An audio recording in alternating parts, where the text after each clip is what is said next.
तबीयत ठीक नहीं है? ठीक नहीं थी, लेकिन तुम्हारी आवाज सुन के ही बुखार भाग गया। लेकिन तुम्हें बुखार आए क्यों श्रवण? भूख के कारण मेरे बच्चे की तबीयत खराब हो गई थी। बनिए ने उधार देने से मना कर दिया, इसलिए मैंने इसके लिए कुछ भी खाने को नहीं बनाया।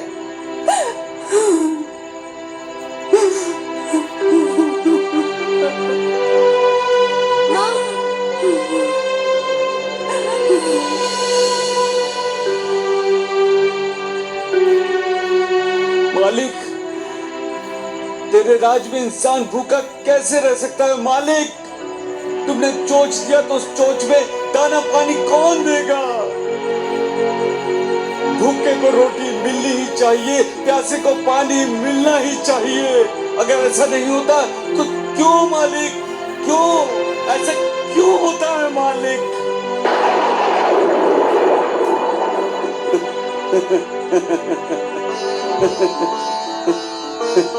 तुमने कैसी कायनात बनाई है मालिक? इंसान जो चाहता है अगर वही मिल जाता है तो वो भाग्यशाली कहलाता है, और अगर ना मिले तो दुर्भाग्यशाली।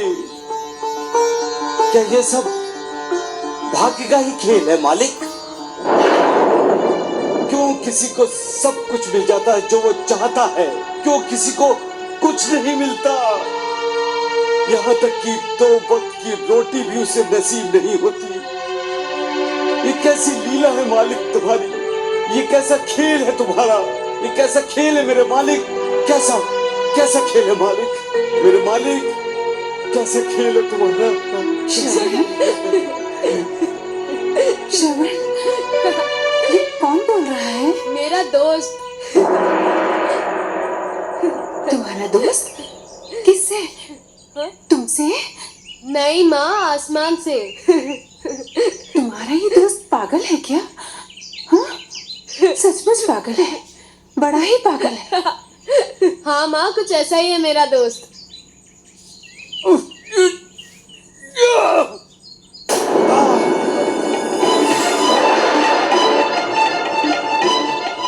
अरे ये क्या किया तुमने दोस्त? क्या किया तुम्हारे दोस्त ने? बाबा,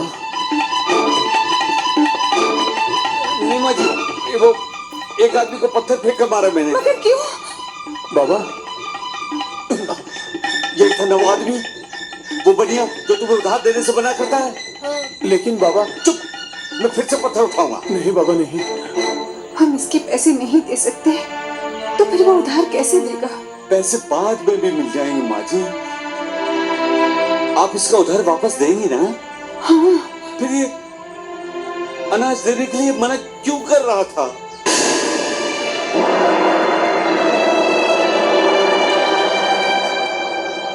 फिर से इनकार करोगे नथुराम तुम? उठाओ पत्थर। नहीं बाबा नहीं, मुझे पागलपन का दौरा पड़ने से पहले इन्हें जो चाहिए वो दो।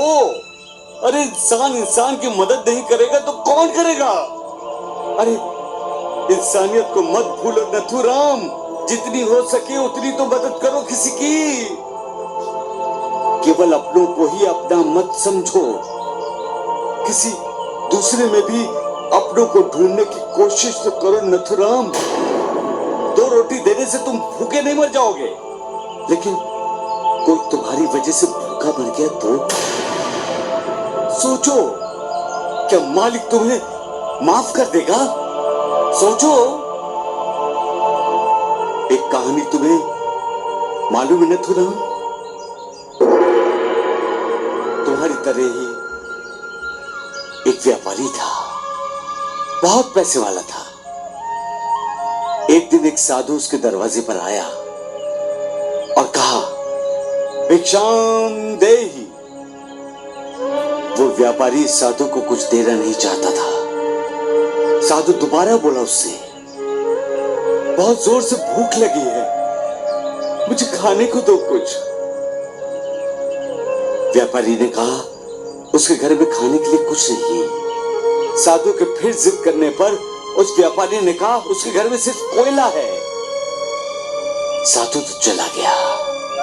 अब व्यापारी को जब भूख लगी और वो घर आया, घर आकर जब वो रसोई घर में गया, वहां जाकर देखता है रसोई में उसकी पत्नी बैठी रो रही है। उसने अपनी पति से रोने का कारण पूछा तो पत्नी रोते हुए बोली कि मैंने विभिन्न प्रकार के बहुत ही स्वादिष्ट खाना बनाया था, लेकिन पता नहीं क्या हुआ, सब कोयला बन गया। मुझे तो बहुत डर लग रहा है। व्यापारी को उसका आभास हो गया कि उसने एक साधु को खाना देने से मना कर दिया था और कहा था कि कोयला है घर में। उस व्यापारी की बात समझ में आ गई। साधु की बात मानकर उस मालिक ने तथास्तु कह दिया। समझ गए ना नथुराम? समझ गया बाबा। नहीं, अगर नहीं समझो तो उठाऊं पत्थर? नहीं बाबा, नहीं।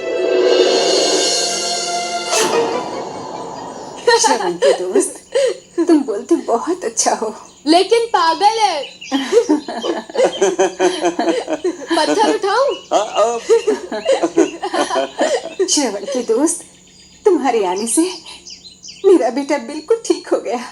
इसलिए तो आया हूं माँ जी। बहुत दिनों से श्रवण से मिला नहीं था, इसलिए चलाया। वो क्या है ना माँ जी, जब एक बिरादरी का आदमी अपने किसी दूसरे बिरादरी से मिलता है तो बहुत खुश होता है। अपने साथ भी ऐसा ही है। हम दोनों पागल है, पागल। जब मिलते हैं बहुत खुश होते हैं, फिर दुनिया को भूल जाते हैं, है ना च्यवन?